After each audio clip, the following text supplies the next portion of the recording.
The Aussie NFL Fantasy Show would like to acknowledge the traditional land owners and the leaders past, present and emerging of Ngunnawal, Ngambri and Darawal countries where we are working from today.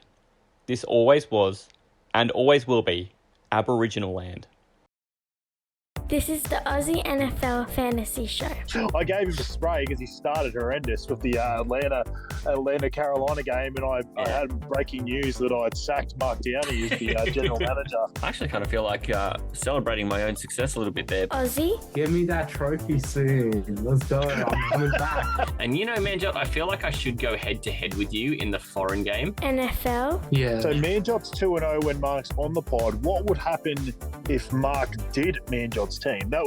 That's going to set a record. Fantasy. He might not know the rules of the segment. Sometimes we do explain it to him, but then We don't know the rules of the segment sometimes, mate. This is the Aussie NFL Fantasy Show. And a team that early on looked like it was just going to eat rubber and come last and be in the corner picking its nose with the dunce hat on.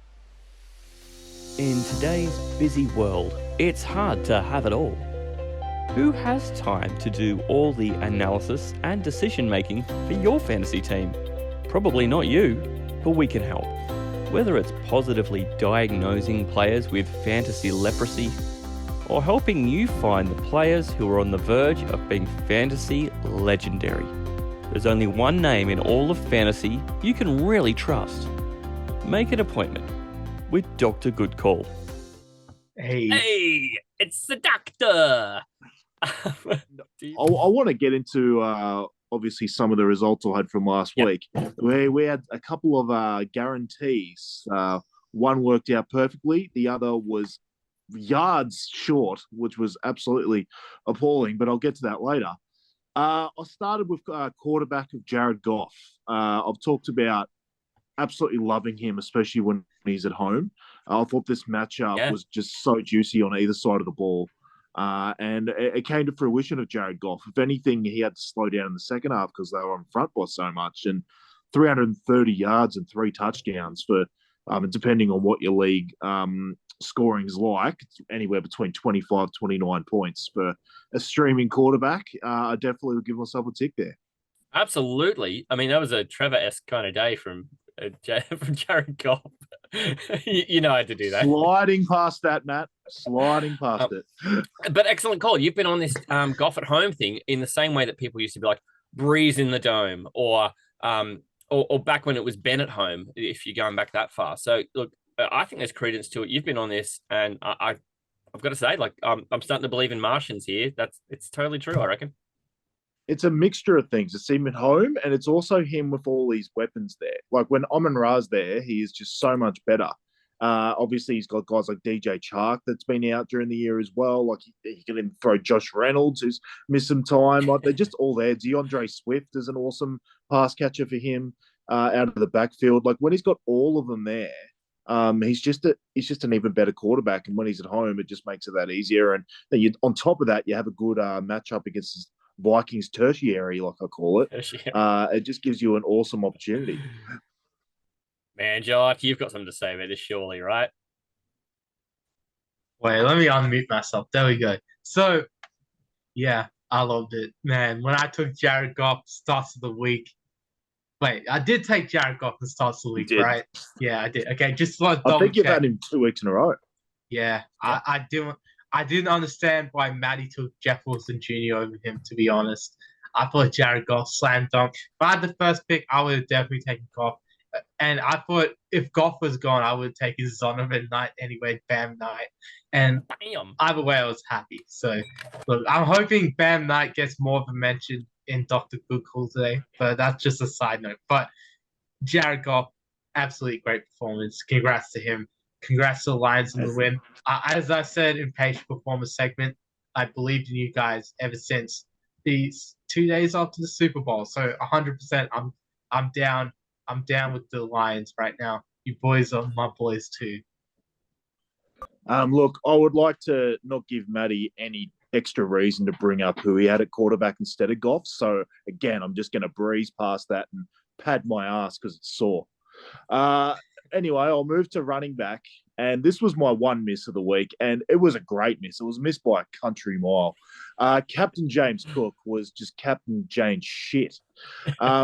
He was so bad. I don't know what happened. He just had one carry in this game for 6 yards, one catch for 9 yards.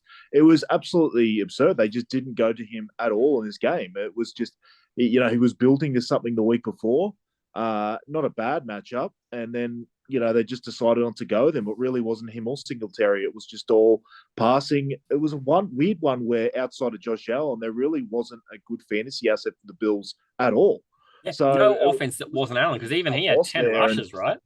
I guess it just sort of proves that it's really, really hard to pick what's going to happen in that running back situation of the Bills. So it was one I took a shot at and one I can just throw away.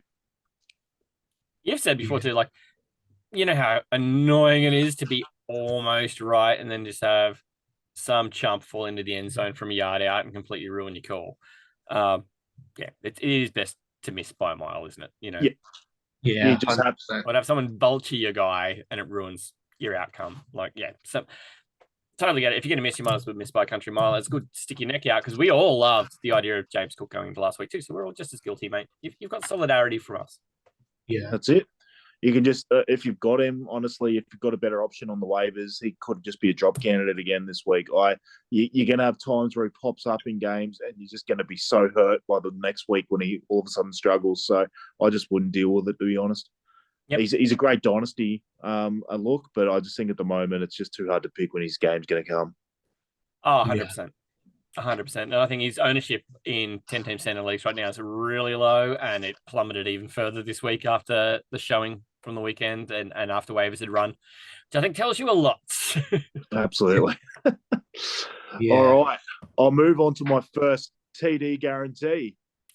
Yes. Ooh. It came through. Play the music. Whatever music there is for TD guarantee, play it, because I took a shot with Adam Thielen. Adam Thielen was coming off 2 catches the week before, and a lot of people hadn't really been trusting him at all. And I just thought the opportunity in this game against Detroit on the other side, I just think it was a huge opportunity for Thielen to sneak in and get a touchdown. I thought he was a positive regression candidate. He's had a lot of targets this year, but his touchdowns have just been so much lower than they normally are.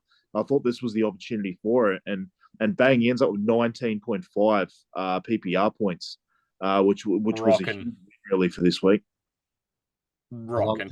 Did you like the touchdown guarantee little production suite with the whole like you're winning on a poker machine? Yeah, big crowd cheer in the background. That was my idea too. That was all Manjot. I love it.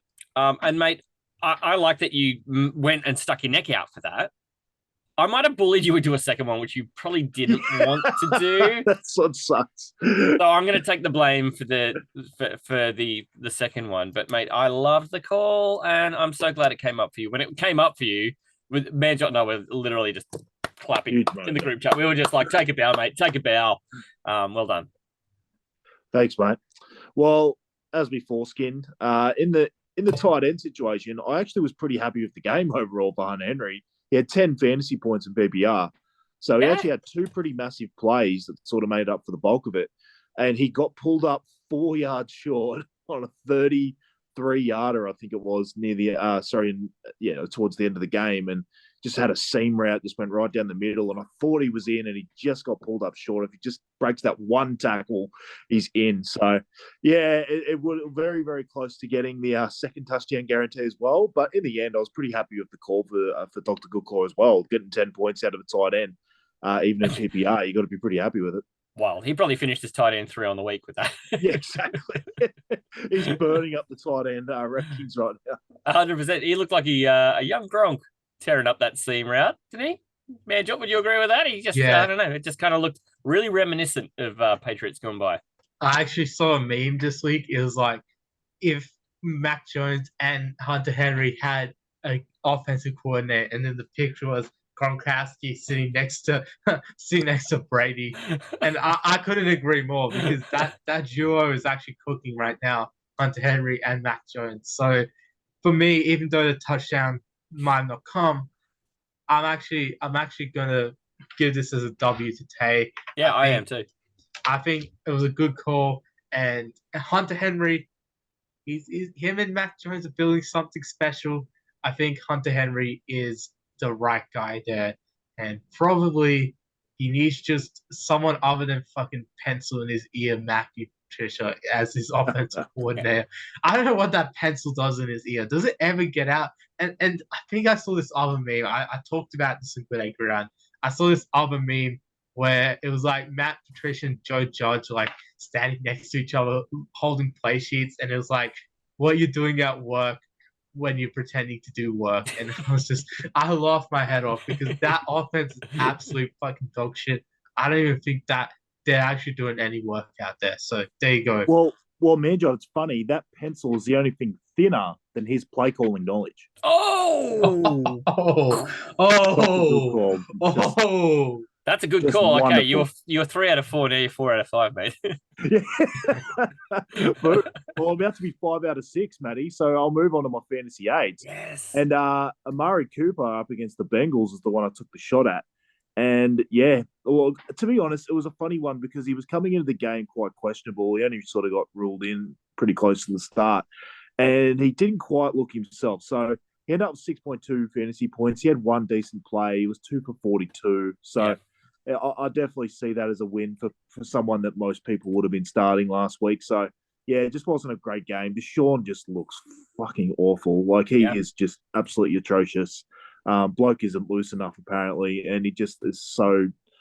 Yeah, he looks like a guy hasn't played for nearly 2 years apparently. So yeah, I just think it's going to be a tough watch for the next couple of weeks. Still, I think he'll get it going at some stage. Whether that's even this year, I don't know, but it is a bit tough when you're an owner of one of those guys in the wide receiving core because you really sort of need Deshaun to get at least 60-70% of what he used to have. To really get any value. So it'd be interesting to see what Amari Cooper's like moving forward. He does get a home game next week, though, and we brought up that home road split. So let's see if he's better at home. It's extraordinary just how horrible Watson has looked straight away because you think the guy is uninjured and surely he's still some semblance of the guy who was, pretty well the offense in Houston. It's just shocking to me that he is what he's shown up to be. But, I also don't really care because I'm not expecting a lot out of Cleveland. And really, I think Jacoby Brissett did a pretty admirable job in the meantime anyway, and I kind of miss him. I think we're realizing how good, how decent of a job Brissett did just by having Watson come in, because everyone had this assumption that Watson was just going to come in and be so much better than Brissett, and he's worse. It wasn't a quick fix for them. It's actually Brissett was probably better for fantasy assets and was actually keeping that team together on offense. Well, he didn't need to because he obviously had Chubb, but in general, I think he actually looked a lot better than Watson right now anyway. So, we probably should give a little bit of credit to the beef brisket. He actually didn't and a bit of credit. do too bad while Watson was on the sidelines getting who knows what. Bit of cricket, bit of credit. I was in a 2-quarterback league where I waited one round too long before I got my first quarterback. I ended up with Tua and Brissett as my quarterbacks for a long time this year. And now because I did get Watson just to make sure that I still had something once Brissett was no longer a starter. I kind of wish Jacoby was back. I really do. I said it as a little joke, but really it is quite true because I think I went 3-10 in that league. It was horrid. Really horrid. Beautiful. How good's fantasy? Yeah, I missed that playoffs, I think. I missed playoffs in that league too. Awful. Awful. Prosecution calls their first witness. Do not panic just yet. Even I am guilty of panicking. What are you going to detain the guy for just having a couple of bad days? I don't want people to follow me around at work and detain me whenever I have a bad 20 bloody 8th, Your Honor. Sorry for the cursing in your old courtroom, sorry. I will allow it. All right, let's move away from he who shall not be named, and let's look forward to some positive news for Dr GoodCall coming into week. Yeah. All right. It was a bit of an interesting week. There are some weeks that are pretty decently easy to find streamers, and there are just some weeks that are just really, really tough. And I'm going to go with the one guy that sort of stood out to me, and I'm taking a little bit of a risk because he's not even guaranteed to play. But I'm going back to the Mike White from 2 weeks ago. And I just think he's got the best matchup of all the guys I'm sort of looking through up against the Lions, who are last against quarterback. I just think there's a really, really good opportunity for Mike White here. I think his assets in the receiving game are there for him. He's shown that he can throw an absolute awesome ball. I don't think the Lions want to be run on. They've clearly shown a propensity to be a funnel passing defense at the moment. They are just allowing so many points to quarterbacks, to receivers. They don't want anyone to run on them, but they're happy for everyone to pass on them. That's exactly how it looks, and that's exactly what they've done, especially over the last 5 or 6 weeks. They were getting ran on so well early, and they've obviously decided to tighten that up, and that's just leaked points to receivers and quarterbacks. So, I just did you say tighten up? Oh God! Sorry. Carry on. Look, no one knows who Dr. GoodCall is. We don't know who he goes for, Matt. So I just heard something that picked my ears up. I'm like, carry on. Look, you've absolutely rattled me. It's Mike White. I love Mike White this week too, and I'm so sad if he doesn't play. Yeah, I gave him a patient for a reason. He's gonna play. The guy. Doesn't he just kind of look like the guy who you'd see if you're about to go to like a divorce court? He's going to be the guy who represents you to try and help arrange, custody arrangements. That's who he looks like. He just looks like Mike the guy White, who's Tony the defender. Yeah. All right. I'm pretty happy with this next one, just specifically because of his matchup. But he's actually looked really, really good for multiple weeks now. It's Isaiah Pacheco up against Houston, who you'll see a theme here. Last against running back. Yes. So a couple of good matchups for Dr. GoodCall are here. Pacheco's been amazing. And honestly, for a while there, it was really hard to pick which running back was going to do something. And funnily enough, 2 of them actually did something last week. Pacheco was the ground guy. He's getting first and second down work, and he's just taking full advantage of it. And the Chiefs obviously lead a lot in games, especially in second half. So he just gets so many rush attempts, and he has a really good yards per carry. He just runs at 1,000,000 miles an hour, and it gets him close to 100 yards a lot. And if he can jag a touchdown, that's all you really need. It gets him close to 20 points. Like McKinnon even had an awesome game in the receiving game. So it's not like they steal from each other. They both are sort of relevant there at the Chiefs. So I think this projects as a better Pacheco game than it does a McKinnon game because they're against Houston. They should lead. They should be running the ball a shitload. There isn't really as much need for dump offs to McKinnon. It's just going to be Pacheco through the middle against a really, really porous running D. So I think this is an awesome opportunity for Pacheco to have probably his best game of the year. 200-yard guarantee. Can I get one? No, I'm joking. Oh, here we go. I'm joking. I know when you did that with Derrick Henry, it's like, oh my God. And then we sort of realized later on, oh no, actually that's just kind of what he does against the Texans. And it did feel really bold. And then you look back at the history and you go, oh fuck. But I'll give you 130. Jesus. I like when you add a little side spice to these things. I mean, I'm never going to hold you to them because all you're saying is the guy's going to play awesome. If he plays awesome, then I don't care how many yards he gets. It's not about an arbitrary number. But if we can set an arbitrary number and you can clear it, I'm just going to be doubly as impressed. That's it, mate. I love putting my neck out there anyway. But I'll take one. I've got 130 feeling. Yeah, I'm down with that, brother. Let's go. 130 plus.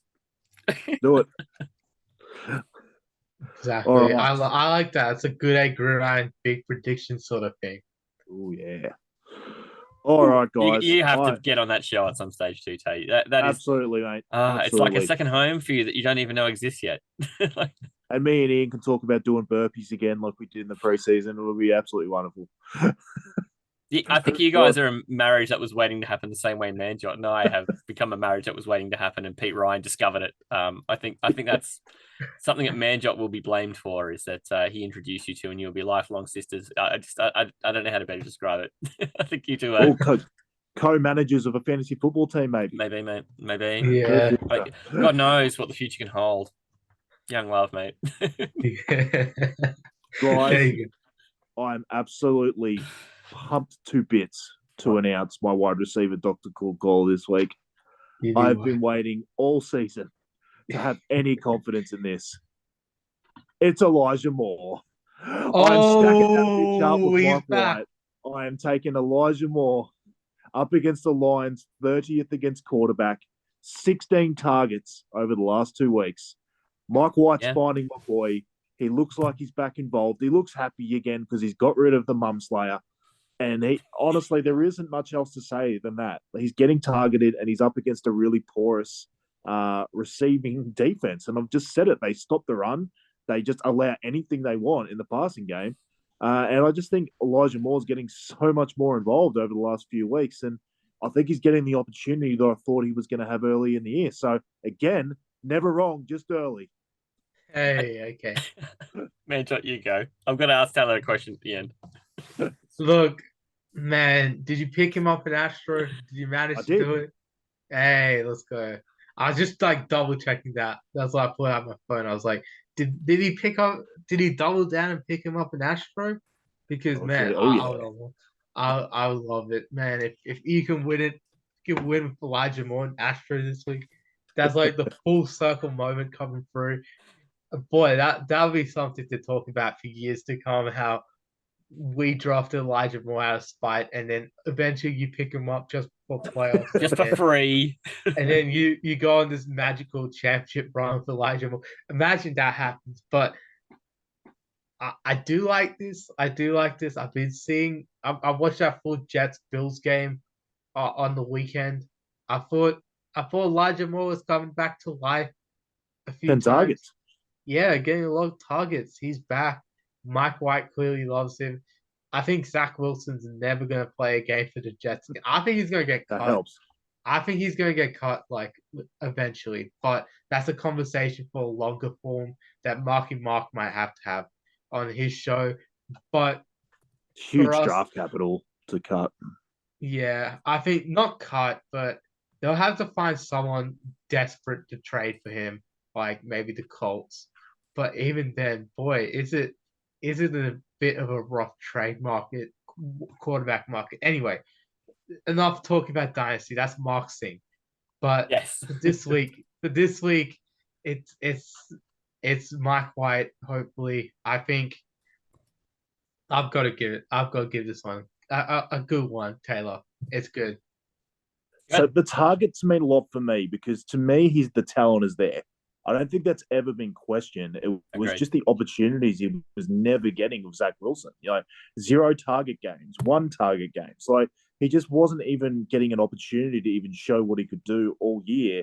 And now that Mike White's thrown him, 6 targets, 8 targets, 10 targets, like to me, that's just what you need is the opportunity for Elijah Moore to actually show what he can do. And that's what he's starting to get with Mike White. And in this, opportunity against the third worst fantasy defense against wide receivers, I just think it's an awesome opportunity for him to have a breakout. Yeah. They go hand in hand, don't they? At first, I heard you say that now that Mike White has finally defeated, and I couldn't tell if you said the Mum Slayer or the Muff Slayer, but both ways, both work. I was super impressed. Which one Slayer. did you say? Mum Slayer or Muff Slayer? I said Mum Slayer, but we can go with Mum Muff Slayer. We can just add it. I'm down with that. Okay, cool. Brilliant podcast. All right. So now we're just down a tight end, yeah? We are. And you see a theme probably a lot with me, and I like to target Arizona.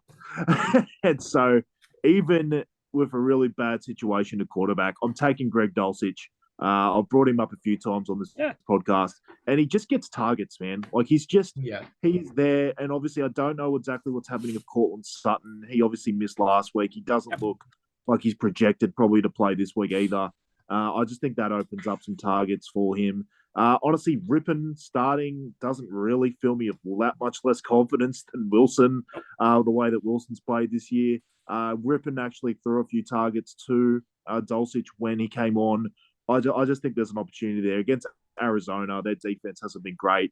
Like I said, they're last against tight end. They're just so porous down the middle. I think there's a massive opportunity for Dulcich, even though it's probably a game where it's hard to see a touchdown because the Denver passing offense probably doesn't project to have a huge score. I just think this is an opportunity where he could have a lot of targets, volume his way to something between 10 to 15 points in PPR. Yeah. It's hard to trust much about that Broncos offense, isn't it? Kind of makes me feel a it bit is. dirty.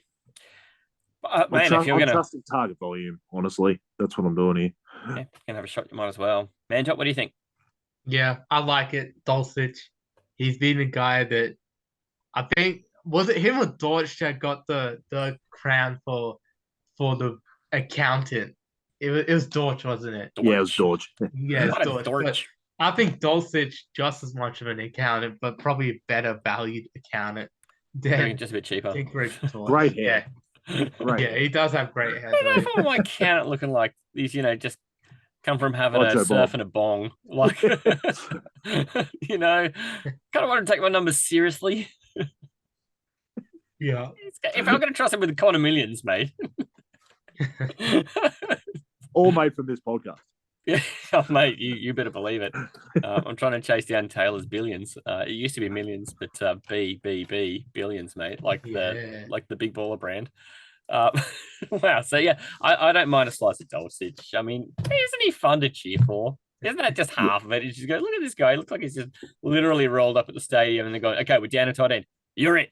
And he's like, fuck it, eh? So I don't know. Yeah. It's kind of this. I'm just here and I don't know how I've got here, and now someone's throwing me the ball and I'm doing stuff. Kind of, I don't know. He has that kind of air about him. He kind of looks like he maybe doesn't belong, but I know I find him easy to cheer for. He's got this underdog thing about him, and Aussies love that. Yeah. And even though it's a shit offense, I think that almost in a way helps him because I think eventually talent wins out. And I actually think he's probably their most talented pass catcher right now. So I just think they're going to feel the need to actually go to him. And that can work good when your tight end is actually your most talented because it often can be your easiest throw as well. So for a backup quarterback, if he's only 5 or 10 yards down the field, it actually might be easier for him to target Dulcich a lot than go for a deep threat. I do want you to say that to Jerry Judy's face, though. I mean, yeah, look, you're right. Jerry Judy is very talented, but in general, I just have seen a lot out of Dulcich that I'm pretty pumped for him. Yeah, I can understand. I just think he's easy to cheer for. He's got the same haircut as Manjot. That's kind of the coolest. Hey, yeah, definitely. Yeah. That's what I was thinking about with his hair too. He just needs the impressive beard, man. That's what he's missing. Yeah, that's all he's missing. That's all he's missing. Exactly, Maddie. Nailed it on the head. Now, all right. After the big win on your fantasy aids last week, what do you got for us this week, brother? All right, guys, I'm taking a shot at another different position. I said I've done away with the running back. I took a wide receiver on last week, and obviously came through with the win there. Hey. I'm going to take on quarterback this time. Yep. And I'm going to take on quarterback 5 on the season. Oh. And it's Geno Smith up against the Niners. Yeah, let's go. The Niners are 5th against quarterback on the season and have only given up 10.4 points per game to quarterbacks in the last 5 weeks. This team is hard to do anything on. Geno also had his worst game of the season against this defense with a 4.08 in week 2. I also believe this Seahawks team is hitting a wall and have overachieved this season, so fading them in this matchup seems like a slam dunk to me. Say no to Geno. Yeah, I'm no. That's my slogan. I'm full on saying it. My man Jack was telling me this week. He said it yesterday. He was like, "You guys, your 49ers are not ready for the wrap with Geno Smith." I'm like, do you remember what happened? What? I think he probably said this in as a joking way, but even then, I was like, where did this come from? Like, what was the rap with Geno Smith at? I present you Bills. Yeah, we you gotta remember get Jack that? on a podcast somewhere.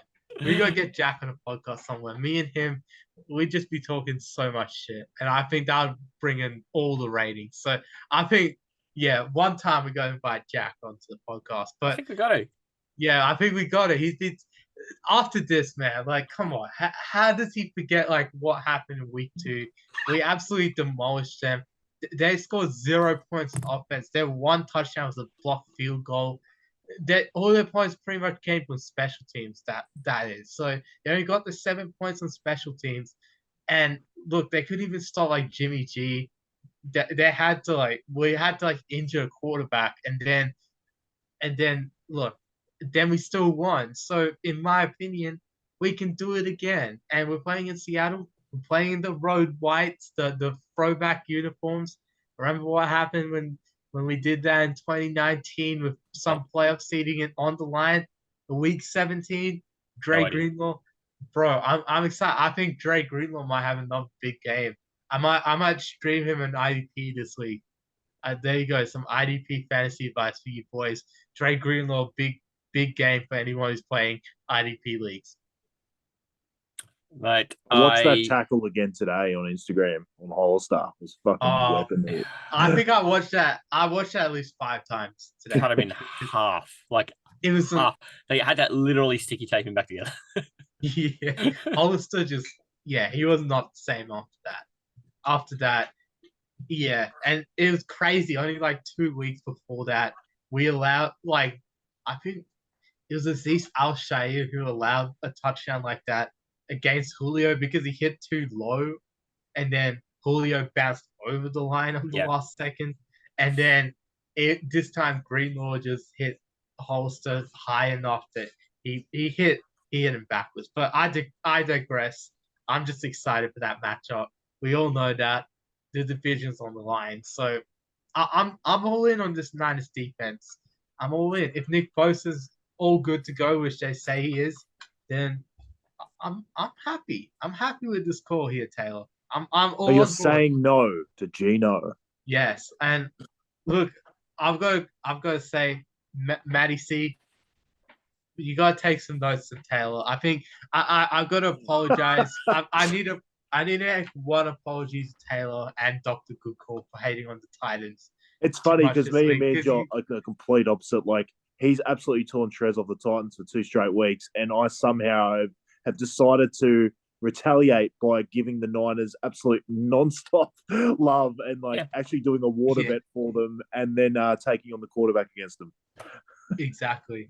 Yeah, exactly. I'm not going to be tricked so easily, mate. I know that you've just had Mantis magic sprinkled on you. It doesn't matter. I know. Yeah, I'm impervious to this crap. I'm playing against Gino with Jackal this week in Astro in the first round of playoffs as well. If Gino didn't have a great game. And for those, because this was a podcast of its own last year where we just analysed this league that Taylor's in the playoffs for and won last year's championship. Jackal had never made the playoffs. Now he shares the longest active playoff streak of 2 years in a row with Taylor, and they have to play head to head. I just think it's amazing. And Jackal's got the highest seed. It's just so amazing. And Jackal was one and done, wasn't he? Yeah. He was one and done. He's up for the first playoff win as well in his career. He's one of only 4 teams who've never been in a grand final. There's a couple more teams in that who haven't won one. But yeah, he's one of just a couple left. And I mean, in a 16-team league, it's kind of amazing that 3/4 have been in a grand final. It proves again the turnover year to year. It's crazy how often guys that were good in a certain year, like last year, for instance, and then all of a sudden, basically everyone that was in the bottom last year, all of a sudden is in the top half. It's a pretty crazy turnaround year on out. There doesn't seem to be huge domination year in, year out. Yeah. It's hard to stay good year after year. And I can't explain it either because it's a redraft. So you should just be able to do it, right? It's nutty how much it churns. But I think that's kind of why I love it. The lottery probably helps too. There's nothing easy about it. Like having to draft from low when you were good the year before may have something to do with it too. Yeah. And I mean, you can look at it that way to go, okay, so I don't get one of the top 10 players. But you get 2 of the top 20, and you can't say that for the people who've missed the playoffs, but they get 3 of the top 35. But, at every point, it depends on which way you want to see it. Is the glass half full or half empty for who? But no, I think that's kind of the fun of that league. Let's do a quick recap here, Tay. Run us through your good calls for this week and your AIDS candidate. Let's go. That's it, mate. Mike White up against the last place against quarterback Lions. Isaiah Pacheco against Houston, last against running back. My boy Elijah Moore couldn't be any more pumped.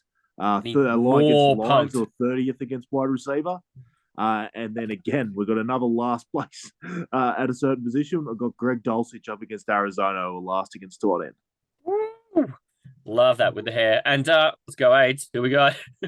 Mate, we've got Say No to Gino. Yeah. No. Dikembe style. Big wave of the finger. No. No. So a really great meme of Dikembe, as he is now, so quite an old bloke. And still mega tall, just leaning over this tiny little person doing the finger work. I will never it's his get calling old. card for the rest of his life. It will never get old. I mean, because he was the generation of NBA I watched the most. So it's just, I will always love the guy.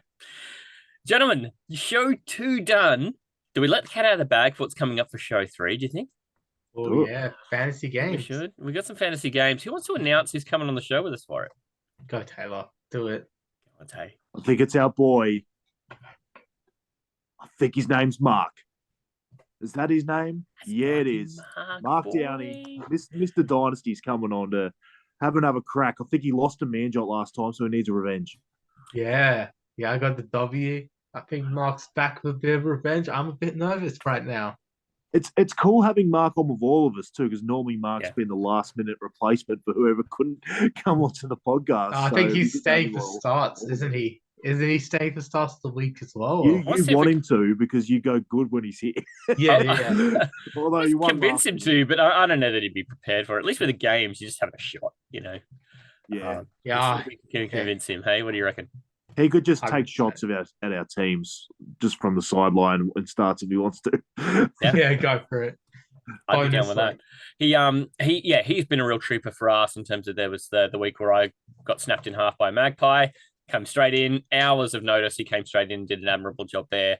And then through the period of time where we had Tay was off crook, and he came in and was again just a real gem about hopping in and having a go at trying to cover some pretty big shoes. Tay, I'm not gonna lie, you got big shoes, brother. They're like surfboards. Big coat, big shoes. So he's the No Huddle Dynasty podcast too. So check him out. You can find his Instagram at No Huddle Dynasty, but also he has his show up on Spotify as well at No Huddle Dynasty. But you can also find when he publishes a show, a few days later, it comes up through our feed as well on the Aussie NFL Fantasy Show as well. So come and check him out because they're not the longest episodes in the world, but truly on this island, he is the foremost Dynasty mind. I will say that to anyone who sits still long enough to listen, even if they're not interested at all in hearing me say it, I'm going to say it and say it and say it until people recognize he's the man. Yeah. This is the Aussie NFL Fantasy Show. When I was playing basketball, I think it was like under 18s. There was this guy that was he was basically doing an article on this tournament that I was playing in, and he had me in the All-Star 5 and as the MVP, and he called me the Mack Truck. I love that. Aussie? And I need you all to use that once this week. Not here, the fuck spiders. Talk to Taylor about how you got fired. NFL? Yeah, I don't know what you're saying. You're talking nothing. To be honest, I don't think most of the time you know what you're saying, Taylor. So fair enough. No, you're right. Yeah. Fantasy. I reckon you'd make an excellent running back. Yeah, I'd be the fridge, I think. I'm going to be honest. Yes, I am. I want to beat Taylor. This is the Aussie NFL Fantasy Show. Yeah, if I'm coaching, I'm plowing Taylor through. That big boy has to go straight through the tackles. I run into them and knock their ass over, Matthew.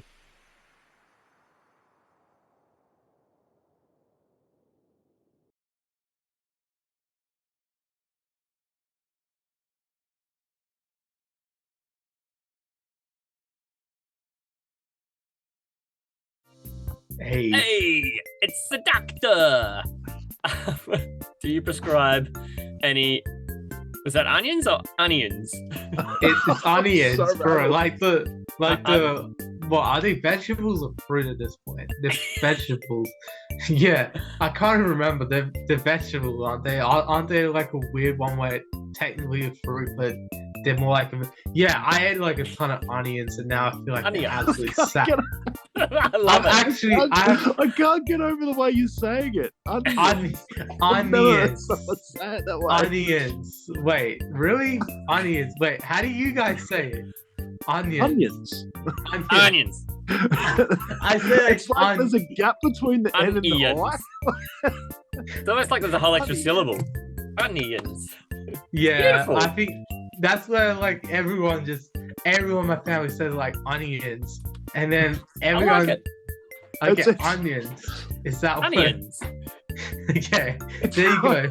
So look, Onions. I have like Onions. freaking. Got lots of It's such a onions. small difference between the words, but it just sounds so different. I don't know why. Sounds big, yeah, 100%. Yeah, I have onion poisoning at this point, like freaking in my nose and my mouth. I need Dr. GoodCall.